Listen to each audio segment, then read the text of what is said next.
Hello everyone, this is zero chemistry. I hope आप लोग बढ़िया होंगे। तो हमने यहाँ पर लास्ट लेक्चर में सॉल्यूशन चैप्टर स्टार्ट किया था, जो आपके पास क्लास 12th के लिए चैप्टर नंबर 1 है। इसमें चाहे आप उत्तराखंड बोर्ड से हो, चाहे आप सीबीएसई बोर्ड से हो, चाहे आप आईएससी बोर्ड से हो, आप सभी के लिए ये जो चैप्टर है बहुत इंपॉर्टेंट रहने वाला है। यहाँ पर से आपके पास क्वेश्चन पूछे जाते हैं। तो चैप्टर नंबर 1 सॉल्यूशन आपके पास है। इसका फर्स्ट लेक्चर हमने पिछले लेक्चर में यहाँ पर हमने कवर कर लिया था। उसमें हमने स्टार्ट किया था इंट्रोडक्शन पार्ट, जिसमें कि सॉल्यूशन के बारे में आपको थोड़ा बहुत जानकारी प्रोवाइड कराई गई थी। सॉल्यूशन क्या होता है वो हमने समझ लिया था। सॉल्यूशन में कुछ कंसंट्रेशन टर्म्स हमको पढ़ने होते हैं। कंसंट्रेशन टर्म्स हमने स्टार्ट कर लिए थे। जैसे यहाँ पर मैं बात करूँ मास परसेंटेज की, volume percentage, mass by volume percentage, और साथ ही साथ हमने मोलैरिटी का टर्म भी यहाँ पर देख लिया था। मोलैरिटी क्या होती है, मुझे लगता है आप लोगों को वो चीज़ें पता चल गई होंगी। आज यहाँ पर हम शुरू करने वाले हैं नेक्स्ट कंसंट्रेशन टर्म, जिसका नाम है मोलैलिटी। तो चलिए शुरू कर लेते हैं। हमारे पास जो नेक्स्ट कंसंट्रेशन टर्म है मोलैलिटी। अगर मोलैलिटी स्टार्ट करना है हमें, तो हमें पहले एक बार मैं आपको रिकॉल करवा दूं मोलैरिटी क्या होता था। मोलैरिटी में आपने देखा था कि number of moles of solute यहाँ पर देखने को मिलते थे। देखो सेम यहाँ पर भी आपको number of moles of solute देखने हैं। मोलैरिटी में भी number of moles of solute हमको फाइंड आउट करने होते हैं। अगर हमको number of moles of solute पता है तभी हम मोलैरिटी निकाल सकते हैं। ऐसा ही यहाँ पर मोलैलिटी निकालने के लिए भी हमको क्या पता होने चाहिए, number of moles of solute पता होने चाहिए। तो ये कैसे निकलते हैं, हमने बोला था अगर हमें पता है गिवन मास, ठीक है, सॉल्यूट का, और उसका मोलर मास, तो इस तरीके से हम नंबर ऑफ मोल्स निकाल सकते हैं। ऐसे में हम क्या कर सकते हैं, नंबर ऑफ मोल्स निकाल सकते हैं किसी भी कंपाउंड के लिए। ठीक है, ये हमें पता होना चाहिए। यहाँ पर बात करें number of moles of solute की, तो ये हमको पता चल गए। फिर इसको हमें डिवाइड कर देना है। किस चीज़ से डिवाइड करना है वो बात हमको यहाँ पर ध्यान में रखनी है। अमाउंट ऑफ सॉल्वेंट, या फिर आप कह सकते हो मास ऑफ सॉल्वेंट से डिवाइड कर देना है। किस चीज़ से डिवाइड करना है, मास ऑफ सॉल्वेंट से डिवाइड करना है। ये एक बार और रिकॉल करिए। मोलैरिटी में हमने क्या कहा था, वॉल्यूम ऑफ सॉल्यूशन कहा था। काफ़ी बच्चे यहाँ पर कंफ्यूज होते हैं। वहाँ पर हमने क्या यूज किया था, वॉल्यूम ऑफ सॉल्यूशन यूज किया था, लेकिन यहाँ पर क्या यूज कर रहे हैं, मास ऑफ सॉल्वेंट यूज कर रहे हैं, वो भी किलोग्राम में। तो इतनी बात आपको दिख रही होगी कि हम क्या बोल रहे हैं, number of moles of solute को डिवाइड कर देंगे मास ऑफ सॉल्वेंट से, और मास ऑफ सॉल्वेंट हमें यहाँ पर केजी में चाहिए। तो इससे हमें क्या मिल जाता है, इससे हमें मोलैलिटी ऑफ सॉल्यूशन मिल जाता है। इस समय क्या मिलता है, मोलैलिटी ऑफ सॉल्यूशन मिलता है। आई होप ये आप समझ रहे होंगे। ठीक है, अब इसको डिफाइन करने की बारी आती है, कैसे डिफाइन किया जाए। तो हमने मोलैरिटी को कैसे डिफाइन किया था, हमने डिफाइन किया था number of moles of solute present in 1 litre of solution. क्या आपको याद आ रहा है, हमने क्या बोला था, number of moles of solute present in 1 litre of solution. हम उसको क्या बोल रहे थे, मोलैरिटी ऑफ सॉल्यूशन बोल रहे थे। क्या बोल रहे थे, मोलैरिटी ऑफ सॉल्यूशन यहाँ पर बोल रहे थे। लेकिन अब यहाँ पर किस चीज़ की बात आ रही है, यहाँ पर बात आ रही है मोलैलिटी की। मोलैलिटी को किस तरीके से हम डिफाइन करेंगे, मोलैलिटी क्या हो जाएगी, number of moles of solute present in, किस में प्रेजेंट है, जो किस में प्रेजेंट है, यहाँ पर प्रेजेंट है 1 kg ऑफ सॉल्वेंट में। किस में प्रेजेंट है, 1 kg ऑफ सॉल्वेंट में प्रेजेंट है। तो 1 kg ऑफ सॉल्वेंट में present moles of solute, solute के मोल्स का नंबर यहाँ पर क्या कहलाता है, हमारे पास मोलैलिटी कहलाता है। आसानी से इसको आप कैलकुलेट कर सकते हैं। ठीक है, मुझे लगता है ये चीज़ आपको ज़्यादा बतानी नहीं पड़ेगी। ठीक है, सिंपली ऐसे डिफाइन कर let molality of 2.5 gram of ethanoic acid CH3COOH in 75 gram of benzene. 75 gram benzene दिया हुआ है, उसमें इथेनोइक एसिड कितना है, 2.5 ग्राम है। तो मोलैलिटी हमको यहाँ पर फाइंड आउट करनी है। क्या आपको पता है मोलैलिटी का फॉर्मूला क्या था, मोलैलिटी इक्वल टू क्या था, मोलैलिटी इक्वल टू था यहाँ पर number of moles of solute, क्या था, number of moles of solute divided by यहाँ पर मास ऑफ सॉल्वेंट। यहाँ पर क्या था, मास ऑफ सॉल्वेंट था, और सॉल्वेंट का मास कैसा था, किलोग्राम में था। सॉल्वेंट का मास कैसा था, किलोग्राम में था। तो कैसे करेंगे इसको, देखो number of moles of solute, यहाँ पर मोल्स ऑफ सॉल्यूट कैसे निकाल दो यार, given mass upon molar mass. Given mass कितना है 2.5, मोलर मास कितना हो जाएगा इसका, करो यहाँ पर कैलकुलेट, 12, यहाँ पर कितना हो जाएगा 3, ये फिर 12, यहाँ पर 16 + 16 + 1, तो कितना हो गया ये हो गया हमारे पास 12 और 3 15 और 1 16, 16 कम 16, 16 दूनी 32, 16 ते 48, 48 10 58 और 2 60, कितना आ गया 60। तो यहाँ पर 2.5 अपॉन 60 आ जाएगा, क्या आ जाएगा 2.5 अपॉन 60 आ जाएगा यहाँ पर। और मास ऑफ सॉल्वेंट निकालने की जब बात करेंगे तो यहाँ पर मास ऑफ सॉल्वेंट कितना दिया उसने 75 ग्राम दिया हुआ है, कितना दिया हुआ है 75 ग्राम। लेकिन हमें किस में चाहिए किलोग्राम में चाहिए, हमें किस में चाहिए किलोग्राम में चाहिए। तो यहाँ पर 1000 से यहाँ पर डिवाइड करना पड़ेगा। सॉल्व करो इसको, कैसे करेंगे 2.5 इंटू 1000, 2.5 इंटू 1000 अपॉन 60 इंटू 75। देखो बेसिक कैलकुलेशन आपको आनी चाहिए कैसे करते हैं। ठीक है, यहाँ पर इस जीरो से इस जीरो कैंसिल कर लेंगे, यहाँ पर 25 एक जीरो कट जाएगा, 25 यहाँ पर बन जाएगा, 25 3 टाइम्स यहाँ पर आ जाएगा। ठीक है, फिर ऊपर कितना बचा यहाँ पर 10, 10 अपॉन कितना आ गया 18। अब इसको अगर डिवाइड करेंगे 18 को 10, 18 से 10 को डिवाइड करेंगे तो कितना आ जाएगा 18 वन जा, पहले पॉइंट लगाएंगे, जीरो बढ़ाएंगे, 18 दूनी 36, 18 तेज 54, 18 को 72, 18 पंजे 90, 5 टाइम्स 90, फिर बचेगा 10। तो देखो ऐसे बढ़ता रहेगा तो 5 कितना आ जाएगा 0.55। यहाँ पर यूनिट देखो क्या बनेगी, मोल्स है हमारे पास, तो मोल्स, और यहाँ पर क्या आ जाएगा हमारे पास पर किलोग्राम। तो 0.55 मोल पर किलोग्राम यहाँ पर इसका क्या आ जाएगा आंसर आ जाएगा। कर सकते हैं इसको, ये हमारे पास क्या था मोलैलिटी निकालने के लिए। मोलैलिटी का फॉर्मूला क्या होता है number of moles of solute upon mass of solvent. Solution का मास नहीं लेना है यहाँ पर, मास ऑफ क्या लेना है सॉल्वेंट यहाँ पर आपको यूज करना है। कर सकते हैं इसको। देखिए नेक्स्ट यहाँ पर कंसंट्रेशन टर्म जो है बहुत इंपॉर्टेंट है, बहुत यूज आने वाला है आपके आगे भी। हम यहाँ पर अभी राउट्स लॉ पढ़ेंगे, हम यहाँ पर पढ़ेंगे हेनरी लॉ, उसमें यहाँ पर मोल फ्रैक्शन का बहुत ही इंपॉर्टेंट रोल रहने वाला है। तो आपको मोल फ्रैक्शन समझ में आना चाहिए क्या होता है। तो चलिए मैं यहाँ पर बात कर लेता हूँ। अगर मैं आपसे बोलूँ जो सॉल्यूशन बन रहा है, सॉल्यूशन जो बन रहा है वो किस किस चीज़ से मिलके बनता है, यहाँ पर हमने बोला सॉल्यूट से मिलके बनता है, साथ ही साथ इसमें क्या रहता है सॉल्वेंट रहता है। सॉल्यूट और सॉल्वेंट मिला के क्या बनाते हैं सॉल्यूशन बनाते हैं। हमने बोला हमारे पास सॉल्यूशन कैसा है बाइनरी है, बाइनरी सॉल्यूशन है। बाइनरी यानी कि जिसमें दो कंपोनेंट होते हैं, एक सॉल्यूट और एक सॉल्वेंट। चलिए मैं आपको बोलूंगा हमेशा कि सॉल्वेंट को मैं ए से डिनोट करूंगा और सॉल्यूट को डिनोट करूंगा मैं बी से। क्या इतनी बात आप लोग समझ रहे हैं कि सॉल्वेंट को मैं ए से डिनोट करूंगा, सॉल्यूट को बी से डिनोट करूंगा। अगर मैं बोलूं सॉल्वेंट के मोल्स कितने होंगे तो Na, मैं किस से डिनोट कर रहा हूं Na से सॉल्वेंट के मोल्स डिनोट कर रहा हूं। अगर मैं सॉल्यूट के मोल्स यहाँ पर डिनोट करूँ तो उसको किससे कर रहा हूँ Nb से डिनोट कर रहा हूँ।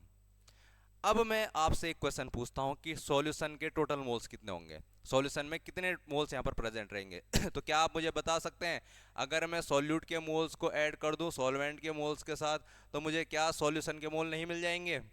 ठीक है, तो यहाँ पर मुझे क्या मिल जाएंगे सॉल्यूशन के मोल्स मिल जाएंगे। अब हमें क्या करना है किसी भी कंपोनेंट का मोल फ्रैक्शन अगर हमें यहाँ पर कैलकुलेट करना है, इसको काई से डिनोट करते हैं। काई एक एक्स की तरह यहाँ पर वर्ड होता है, एक्स की तरह क्या होता है एक लेटर होता है। ठीक है, हम उसको एक्स ही बोलेंगे अब से। अगर मुझे क्या करना है किसी का मोल फ्रैक्शन निकालना है, जैसे मैं बोल रहा हूँ कि मुझे इस सॉल्यूट का मोल फ्रैक्शन निकालना है तो उसको एक्स बी से डिनोट करूंगा। ठीक है, किसी भी कंपोनेंट का अगर मुझे क्या करना है मोल फ्रैक्शन करना है तो उसको लिखूंगा मैं यहाँ पर x। ठीक है, उसके बेस पे जिसको डिनोट कर रहे हो यहाँ पर डिनोट कर लेना। ये क्या होगा तो इसके मोल्स हमको लेने हैं, सॉल्यूट का मोल फ्रैक्शन निकालना है तो सॉल्यूट के मोल लिखेंगे, क्या लिखेंगे सॉल्यूट के मोल क्या है Nb हैं। और अपॉन में लिखोगे क्या total moles of the solution. क्या तुमको total moles of the solution दिख रहे हैं, क्या होगा यहाँ पर Nb प्लस Na। तो ये क्या निकल कर आया तुम्हारे पास, ये निकल कर आया मोल फ्रैक्शन ऑफ सॉल्यूट। अगर ऐसे ही मैं आपसे बोलूं मोल फ्रैक्शन ऑफ सॉल्वेंट निकालो तो कैसे निकालोगे, मोल फ्रैक्शन ऑफ सॉल्वेंट निकालने के लिए यहाँ पर एक्स ए लिखोगे, मोल्स ऑफ ए लिखोगे और यहाँ पर अपॉन में मोल्स ऑफ सॉल्यूट और मोल्स ऑफ सॉल्वेंट को ऐड करके लिख दोगे। ठीक है, क्या आपको इतनी बात समझ में आ रही है मोल फ्रैक्शन क्या होता है। तो मोल फ्रैक्शन कुछ नहीं है, एक रेशियो है। किसका रेशियो है, जिसका मोल फ्रैक्शन निकालना है उसके मोल का ratio with the total moles of solution. क्या इतनी बात आप लिख पाओगे कॉपी में। तो मोल फ्रैक्शन सिंपल सी चीज यहाँ पर होती है। अब मैं क्या करता हूँ, इसमें कितने कंपोनेंट थे, दो कंपोनेंट थे, दोनों कंपोनेंट के अगर मैं मोल फ्रैक्शन ऐड कर देता हूँ सॉल्यूट का मोल फ्रैक्शन और सॉल्वेंट का मोल फ्रैक्शन, तो ये हमेशा कितना निकल कर आता है, ये हमेशा 1 निकल कर आता है। कितना निकल कर आता है, 1 निकल कर आता है। हमेशा अगर मैं सारे कंपोनेंट्स का मोल फ्रैक्शन ऐड कर दूं तो हमेशा कितना मिलेगा, 1 मिलेगा। ये बात आप लोगों को ध्यान में रखनी है। तो मोल फ्रैक्शन मुझे लगता है आप लोगों को समझ में आया होगा। चलिए आगे बढ़ते हैं, यहाँ पर एक न्यूमेरिकल करने की कोशिश करते हैं मोल फ्रैक्शन से रिलेटेड। चलिए यहाँ पर क्या बात कर रहा है 46 gram of ethyl alcohol is dissolved in 18 gram of water.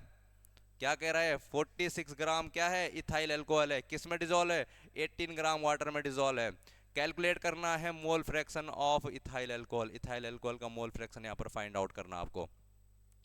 तो अगर मैं बात करूँ यहाँ पर क्या दिया हुआ है हमें, इथाइल अल्कोहल कितना दिया हुआ है यहाँ पर 46 ग्राम। तो चलिए इसको मैं बात करूँ अगर, तो ये W इथाइल अल्कोहल क्या होगा, सॉल्यूट। चलिए WB हमें दिया हुआ है 46 ग्राम दिया हुआ है। क्या दिया हुआ है, 46 ग्राम ठीक है। यहाँ पर B मैं किसके लिए, सॉल्यूट के लिए यूज करता हूँ। अब वाटर कितना है यहाँ पर, वाटर हमारे पास यहाँ पर है कितना है, 18 ग्राम। 18 ग्राम वाटर है तो WA यहाँ पर मैं क्या बोल देता हूँ, 18 ग्राम। WA कितना है, 18 ग्राम है। देखो यहाँ पर तुम ये भी बोल सकते हो कि जो ज़्यादा अमाउंट में प्रेजेंट है WB ज़्यादा, ये इथाइल अल्कोहल ज़्यादा में प्रेजेंट है तो ये यहाँ पर एज अ सॉल्वेंट यहाँ पर काम कर सकता है, ठीक है। और वाटर यहाँ पर एज अ सॉल्यूट भी काम कर सकता है, लेकिन जनरली यहाँ पर कोई फ़र्क पड़ने वाला नहीं है, ठीक है ना, इसमें ज़्यादा फर्क पड़ेगा नहीं। फिर भी देख लो हमको क्या करना है यहाँ पर, मोल फ्रैक्शन इथाइल अल्कोहल का यहाँ पर फाइंड आउट करना है, ठीक है। तो WB आ गया हमारे पास 46 ग्राम, WA कितना है, 18 ग्राम है। हमें मोल फ्रैक्शन निकालना है किसका, मोल फ्रैक्शन ऑफ बी निकालना है। मोल फ्रैक्शन ऑफ बी यहाँ पर कैलकुलेट करना है। Mole fraction of B calculate करने के लिए हमें क्या पता होना चाहिए, मोल्स ऑफ बी पता होने चाहिए, और यहाँ पर टोटल मोल्स ऑफ सॉल्यूशन पता होने चाहिए। यानी कि मुझे सबके मोल पता होने चाहिए, तभी जाकर मैं क्या कर सकता हूँ, यहाँ पर मोल फ्रैक्शन फाइंड आउट कर सकता हूँ, ठीक है। ये सबको पता है। अब मुझे बताओ, अगर मुझे क्या करना है यहाँ पर मोल्स निकालने हैं, तो मुझे गिवन मास दिया हुआ है और मोलर मास यहाँ पर मुझे पता होता है। चलो इथाइल अल्कोहल का फॉर्मूला क्या होता है, C2H5OH। तो मोल्स ऑफ इथाइल अल्कोहल निकालो जरा, कितना हो जाएगा, 46 यहाँ पर दिया हुआ है, और यहाँ पर क्या दिया हुआ है इसका 12 दूनी 24, 24 और 5 और 16 और 1, तो 24 और 1 25 और 5 30 और 16 46, कितना हो गया यहाँ पर 46। 46 अपॉन 46 कितना होता है, 1। तो NB मुझे कितने मिल गए, NB मिल गए मुझे 1। चलिए Na कैसे निकलेगा, Na के लिए क्या दिया उसने, 18 ग्राम दिया हुआ है, ठीक है, 18 ग्राम वाटर। और H2O का मोलर मास कितना होता है यहाँ पर, 2 प्लस यहाँ पर 16 18। देखो ये भी कितना आ गया, 1 आ गया, ये भी कितना आ गया, 1 आ गया। Na भी 1 आ गया, NB भी 1 आ गया। 1 अपॉन 1 प्लस 1 कितना आ गया, 1 अपॉन 2। 1 अपॉन 2 कितना होता है, 0.5। तो मोल फ्रैक्शन ऑफ किसका, इथाइल अल्कोहल का, यहाँ पर किसमें, यहाँ पर इस सॉल्यूशन में कितना है, 0.5 है। यूनिट नहीं होती है इसकी कोई, ठीक है, कर सकते हैं इसको आसानी से, मुझे लगता है आप लोग कर पाएंगे इसको। चलिए नेक्स्ट क्वेश्चन करने की कोशिश करते हैं। एक क्वेश्चन और है if the molality of an aqueous solution of cane sugar is 0.445, what is the mole fraction of cane sugar। चलो भाई mole fraction of cane sugar हमको यहाँ पर फाइंड आउट करना है। मोल फ्रैक्शन यानी कि चलो हम क्या फाइंड करना है हमको, एक्स बी फाइंड करना है हमें। एक्स बी फाइंड करने के लिए क्या क्या चाहिए होता है, चलो एक्स बी इक्वल टू क्या होगा, n B upon n A plus n B. ये पता होना चाहिए हमें, दोनों मोल्स पता होने चाहिए हमें ए और बी के दोनों के, ठीक है ना। कैसे करेंगे, देखो कोई इन्फॉर्मेशन हमारे पास, तो हमको क्या दिया उसने, हमको यहाँ पर क्या दिया है, मोलैलिटी बोला उसने, molality of solution of cane sugar is इतना। यानी कि इसका मतलब क्या हुआ, इन 1000 ग्राम, 1000 ग्राम, यहाँ पर 1000 ग्राम क्या है, water, 1000 gram water, there are 0.445 moles of cane sugar, cane sugar is present. बात समझ में आ रही थी यहाँ पर क्या हो रहा है। मोलैलिटी का मतलब क्या होता है कि 1000 ग्राम सॉल्वेंट में यहाँ पर, यानी कि 1 kg सॉल्वेंट में कितने मोल्स ऑफ सॉल्यूट प्रेजेंट रहते हैं, उसी को तो मोलैलिटी कहा जाता है। तो यहाँ पर क्योंकि हमें और इन्फॉर्मेशन तो उसने कुछ दे नहीं रखी, तो उसको हमको यूज करना होगा जो इन्फॉर्मेशन उसने यहाँ पर दे रखी है। तो देखो कितने मोल्स, मोल्स ऑफ सॉल्यूट मिल गए मुझे, NB मुझे मिल गया, यहाँ पर NB हो गया हमारे पास 0.445, कितना हो गया 0.445 यहाँ पर आ गया है। अब देखो वाटर भी मिल गया मुझे, कितना है 1000 ग्राम। तो यहाँ पर 1000 ग्राम में कितने मोल्स ऑफ सॉल्यूट, कितने मोल्स रहेंगे वाटर के। तो अगर मुझे Na फाइंड करना है तो Na के लिए क्या हो गया 1000 अपॉन यहाँ पर कितना होता है मोलर मास 18 होता है। ये कितना निकल कर आता है 55.55 निकल कर आता है। कितना निकल कर आता है 55.55 निकल कर आता है, कैलकुलेट करके देख लेना। ठीक है, अब यहाँ पर हमें Na Nb दोनों मिल गए। तो यहाँ पर कैसे कैलकुलेट कर सकते हैं इसको देखो एक्स बी यहाँ पर हो जाएगा, एन बी हमारे पास क्या है, एन बी हमारे पास है 0.445, एन ए कितना है यहाँ पर 55.55, 55.55 है। तो देखो एन ए लिख देते हैं 55.55 और ये कितना है 0.445। तो इसके कंपैरिजन में देखो 55.55 के कंपैरिजन में 0.445 क्या है, एक बहुत छोटा है, बहुत कम अमाउंट है। इसको नेग्लेक्ट भी कर सकते हैं हम डायरेक्टली। यहाँ पर क्या कर सकते हो तुम 0.445 को डिवाइड कर सकते हो तुम 55.55 से। ठीक है, कितना आएगा कैलकुलेट करके देखते हैं चलो। ठीक है, मैं तो कैलकुलेटर से यूज़ कर रहा हूँ, तुम अपने हिसाब से कैलकुलेशन कर लेना इसकी। ठीक है, पेपर तुमने देना है तो कैलकुलेशन भी तुम्हें ही करनी पड़ेगी। मैं तुम्हें इसका आंसर बता देता हूँ 0.445 डिवाइडेड बाई 55.55 कितना होता है, ये होता है तुम्हारे पास 0.008। कितना होता है 0.008 आता है। ठीक है, इतना यहाँ पर क्या आ जाएगा, इसका मोल फ्रैक्शन आ जाएगा, किसका, केन शुगर का इस सॉल्यूशन में। आई होप ये चीज़ आप समझ पाए होंगे किस तरीके से चीज़ें करनी है। तो ये हमारे पास हमने आज कौन कौन सी चीज़ें देखी, कौन कौन से कंसंट्रेशन टर्म देखे। एक हमने मोलेलिटी देखी, मोलेलिटी क्या थी ये आपको पता चली, मोल फ्रैक्शन क्या था ये हमको पता चला। ठीक है ना, तो यहाँ पर क्वेश्चन भी हमने इससे रिलेटेड कर लिए हैं, पेपर में अगर इससे क्वेश्चन आते तो आप लोग अटेम्प्ट कर पाएंगे। तो चलिए आज के लिए इतना ही रखते हैं, आने वाले लेक्चर में इससे आगे हम पढ़ेंगे यहाँ पर सॉल्युबिलिटी क्या होती है, यहाँ पर हेनरी लॉ हम अगले लेक्चर में पढ़ेंगे क्या होता है। तब तक के लिए पढ़ते रहिए, मिलते हैं नेक्स्ट लेक्चर में।